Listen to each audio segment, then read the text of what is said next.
బాకీ న్యూస్ దిల్సుఖ్ నగర్ జంట పేలుళ్ల కేసు తర్వాత రాజధాని ఖాకీ వలయాన్ని తలపిస్తోంది. ఎక్కడ చూసినా పోలీసులే కనిపిస్తున్నారు. ముమ్మరంగా నిర్వహిస్తున్న తనిఖీల్లో కేజీల కొద్దీ బంగారం, కోట్లలో కరెన్సీ కట్టలు బయటపడుతున్నాయి.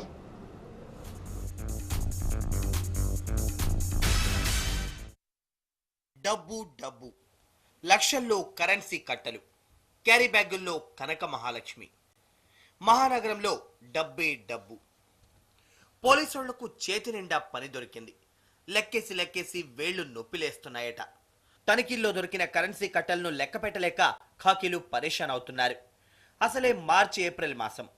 మామూలుగానైతే ఈ టైం ఐటీ శాఖకు అచ్చొచ్చే కాలం. కానీ ఇదిగో ఈసారి సీన్ ఇలా ఖాకీల వైపు మళ్ళింది. మాట్లాడితే ముత్యాలు రాలుతాయో లేదో కానీ సిటీలో ఎవరిని తనిఖీ చేసినా క్యాష్, కనకపు సిడ్లు బయటపడుతున్నాయి.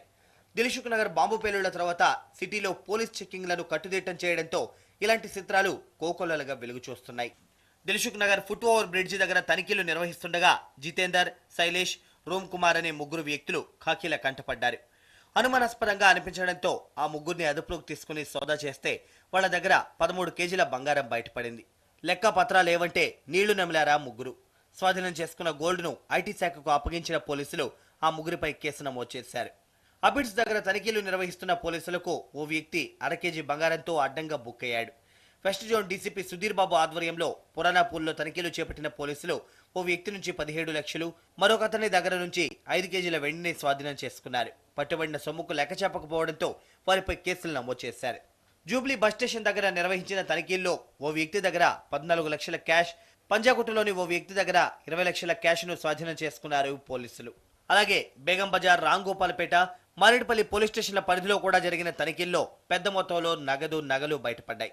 2 రోజుల కిందట నాంపల్లిలో ఓ వ్యక్తి దగ్గర నుంచి 6 కేజీల బంగారం స్వాధీనం చేసుకున్నారు. నగదు వెంట తీసుకెళ్లడం తప్పు కాదు. పట్టుకెళ్లే సొత్తుకు సరైన లెక్క చూపకపోతే మాత్రం ముమ్మాటికి తప్పేనంటున్నారు పోలీసులు. లెక్కాపత్రం లేకుండా భారీ మొత్తంలో నగలు తరలిస్తున్న జీరో దందా అక్రమార్కులకు ఈ తనిఖీలు చుక్కలు చూపిస్తున్నాయి. లక్షల్లో క్యాష్, కేజీల కొద్ది బంగారం బయటపడుతుండటంతో ఖాకీలే షాక్ అవుతున్నారు. పోలీసుల తనిఖీల్లో వెలుగు చూస్తున్న గుప్త నిధుల వెలుగుపై ఐటీ శాఖ దృష్టి సారించినట్లు తెలుస్తోంది.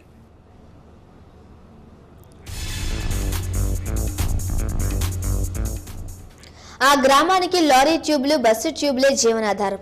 నమ్మరు కానీ ఆ గ్రామానికి పిల్లని ఇవ్వాలంటే ట్యూబ్ను వరకట్టంగా సమర్పించుకోవాల్సిందే. ప్రతిరోజు ట్యూబ్పై వాగును దాటడం, తండాకు తిరిగి రావడం. 100 ఏళ్ల నుంచి రోడ్డు లేక అవస్థలు పడుతున్నా పట్టించుకునే నాథుడే లేడు. నాగరిక ప్రపంచానికి దూరంగా ట్యూబ్లపై జీవితాన్ని నెట్టుకొస్తున్న గ్రామంపై స్పెషల్ స్టోరీ. అవును, ఇదేదో డ్రామా అనుకుంటే పొరపాటే. ఈ గ్రామానికి చేరుకోవాలంటే తప్పకుండా పెద్ద ట్యూబ్ ఉండాలి. చేతిలో ట్యూబ్ తో పాటు ఈత తప్పకుండా వస్తేనే ఈ గిరిజన తండాకు చేరుకోగలుగుతాం. చూడ్డానికి సరదాగా కనిపిస్తున్నప్పటికీ స్థానికులకు మాత్రం ఇది నిత్య నరకం. ఎన్నో ఏళ్ల నుంచి అమాయక ప్రజలు పడుతున్న కష్టాలివి.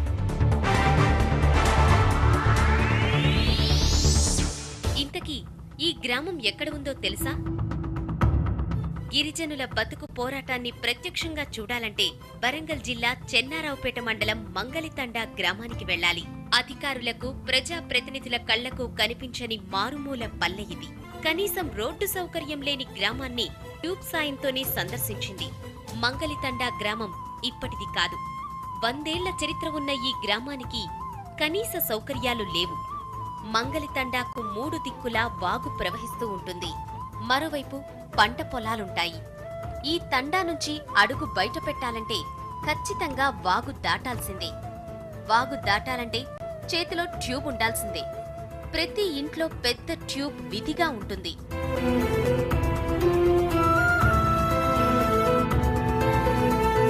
నిత్యావసర వస్తువులు కొనుక్కోవడానికి, వ్యవసాయ పనులకు, పిల్లలు స్కూల్కు వెళ్లడానికి, ఆఖరికి ఆస్పత్రికి అత్యవసర పరిస్థితుల్లో వెళ్లాలన్నా ట్యూబ్లే ఆధారం. తమ గ్రామానికి రోడ్డు వేయాలని ఏళ్ల నుంచి విజ్ఞప్తులు చేస్తున్నప్పటికీ పట్టించుకునే నాథుడే లేడని ఆవేదన వ్యక్తం చేస్తున్నారు ఈ అమాయక గిరిజనులు. మాకు రోడ్డు లేదు, తొవ లేదు, ఆడబోవాలని ఎక్కడ మాకు దారి చెప్పటోడు లేడు. ఓట్లు వేయించుకుంటారు, అవసరపడతారు.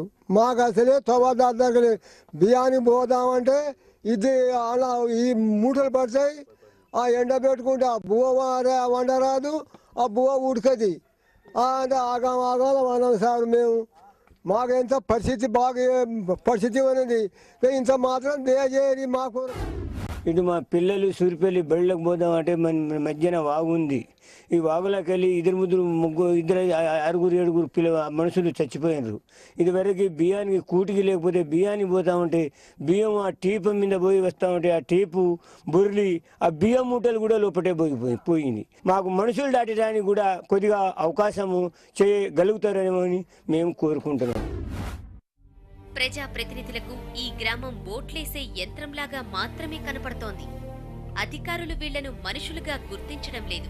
రోడ్డు సౌకర్యం లేకపోవడంతో ఈ గ్రామంలోని యువతీ యువకులకు పెళ్లి పెద్ద సమస్యగా మారింది.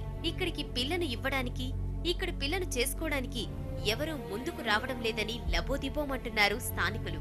ట్యూబ్లతో గ్రామానికి రావడానికి సమీప బంధువులు కూడా ఇష్టపడడం లేదని ఆవేదన పడుతున్నారు. గ్రామానికి రోడ్డు నిర్మాణం, వాగుపై వంతెన నిర్మాణం చేపడితే తమ కష్టాలు తీరుతాయని వేడుకుంటున్నారు. మా తండకు రావాలంటే చాలా కష్టం ఉంటుంది. ఎవరైనా పిల్లలు పెళ్లి చేసుకోవాలంటేనే మా తండ్రిని చూసి భయపడతారు. రోడ్డు లేదు, ఇటు పోవాలంటే వాగు దాటి పోవాలంటే టీపుల మీద పోతాను. మాకు వాగును చూస్తేనే భయం అవుతుంది. అవి దాటాలంటే మాకు కష్టం ఉంటుంది. వాళ్ళు ఏమంటారు, ఓట్లు వేసుకుంటారు, మీకు రోడ్ వేపిస్తాం, బ్రిడ్జ్ కట్టిస్తామని అంటారు. మంచిగా ఓట్లు వేపించుకొని వాళ్ళే లంచం తీసుకొని మంచిగానే వాళ్ళు తీసుకుంటారు. మేము బియ్యానికి పోతా అంటే అక్కడ మునుగుతాను. మాకు బడి పొరగాళ్ళు అటు ఇటు బడికి పోవాలంటే కూడా సహకారం లేదు. మాకు బాగా తిప్పలు ఉన్నది. ఆ బియ్యం సగం మూస్తున్నాం, అది గాసు నూనెకు బియ్యానికి ముళ్ళకు మంచి నూనె గిట్ట పోవాలంటే చాలా ఇబ్బంది అవుతున్నది. మేము పోవాలంటే మా అమ్మాయిని కూడా చేసుకోపోవాలంటే ఇట్టండ పోవాలంటే ఏం టండ ఉన్నది, ఏం బాట ఉన్నది అని అంటారు వాళ్ళు. పసిపిల్లాడి నుంచి మొదలు పెడితే పండు ముసలి వరకు మంగలితండా గ్రామస్తులకు చేతిలో ట్యూబ్ కావాల్సిందే. వాగు దాటుతూ చాలా మంది చనిపోయినప్పటికీ అధికారులు కళ్లు తెరవడం లేదని విమర్శిస్తున్నారు స్థానికులు. ఒకసారి చుట్టాలు చందగాడ నర్సపేట నుంచి వచ్చి సూర్యపల్లి దిగి వస్తే అన్ననే మునిగి తెచ్చిండు. అప్పుడు మా పెద్ద మనుషులు వాళ్ళు ఇట్లా కోరుకొని ఇల్లు కొట్టిరో మాకు తెలియదు. ఇప్పుడు ఆ రోజు కానీ ఈ రోజున కానీ మాకు ఎవడో ఓటు వేసేయడానికి రారి బాబు మేము ఈ పని చేస్తాం ఆ పని చేస్తామని ఓట్లు వేయించుకుంటారు. వాళ్ళు బాగుపడిపోతారు. ఇక మాకు మళ్ళీ కేర్ చేస్తలేరు, మాకు ఈ పనులు చేస్తలేరు. దయచేసి అయినా మాకు కొద్దిగా ఒక నలుగురు ఒక మనిషి దాటేటట్టుగా ఒక మనిషి వెనుక మనిషి దాటేటట్టుగా ఖాళీ తవ్వాలిగా కొద్దిగా ఆ నిచ్చెన అనేది గడితే ఇదివరకు కొద్దిగా బాగుంటుంది. మీకు దయచేసి కోరుకుంటాం. ఈ తండాలోని పిల్లలు స్కూల్ కోసం పక్కన ఉన్న గ్రామానికి వెళతారు. చిన్న పిల్లలు ట్యూబ్లో బోల్తా పడి వాగులో మునిగిన సందర్భాలు చాలా ఉన్నాయని, తమ కళ్ల ముందే స్నేహితుడి ప్రాణాలు పోయాయని తెలిపాడు రమేష్ అనే విద్యార్థి. టీవీ9 తమ కష్టాలను వెలుగులోకి తెచ్చినందుకు ధన్యవాదాలు తెలిపాడు. నేను నా స్నేహితుడు కలిసి స్కూల్కి పోతుంటే దారిలో వరద వచ్చి నా స్నేహితుడు దాంట్లో మునిగిపోయాడు. ఆ వరద వచ్చిన కారణంగా నేను నా స్నేహితులను కాపాడలేని పరిస్థితి. నా స్నేహితుడు నా కళ్ళ ముందు మునిగిపోయాడు. ఓట్లు అడగడానికి వచ్చిన ప్రజాప్రతినిధులు ఓట్లు వేసుకొని పక్కన పడతాళ్ళు. ఇప్పుడు మా ప్రాబ్లాలని టీవీ9 ద్వారా తెలుసుకొని టీవీ9కి ధన్యవాదాలు. ట్యూబ్ పై తాము పడుతున్న కష్టాలను, వాగులో నిత్యం చేస్తున్న సాహసాలను టీవీ9లో చూసైనా అధికారులు, నేతలు స్పందిస్తారన్న ఆశలో ఉంది మంగలితండా గ్రామం. టీవీ9 చొరవతో ఈ గ్రామానికి మంచి రోజులొస్తాయని ఆశిద్దాం. ఉప్పల్ టెస్ట్లో భారత్ ఘన విజయం సాధించింది. ఇన్నింగ్స్ 136 పరుగుల తేడాతో రెండో టెస్ట్లో విక్టరీ సొంతం చేసుకుంది. 2 వికెట్లకు 74 పరుగులతో ఇన్నింగ్స్ ప్రారంభించిన ఆసీస్ లంచ్కు ముందే 130 పరుగులకు కుప్పకూలింది. జడేజా, అశ్విన్ అద్భుతమైన బంతులతో వికెట్ల పండుగ చేసుకున్నారు. This morning, first to go was Shane Watson, got down the leg side by Ishan Chani, and then they just started to go. This was the ball of the day. I go so far as to say one of the moments of the match. Bennett Cowan getting the outside edge, going off Dhoni's pad. A good Cowan, going very catchable height. Then Henriquez. What a moment this is. He fumbles. Look at the speed of the throw on that. Still of a yard and a bit short. Then Maxwell didn't read the Cowan ball at all. Then easily taken by Virat Kohli. Easy that one for Sehwag.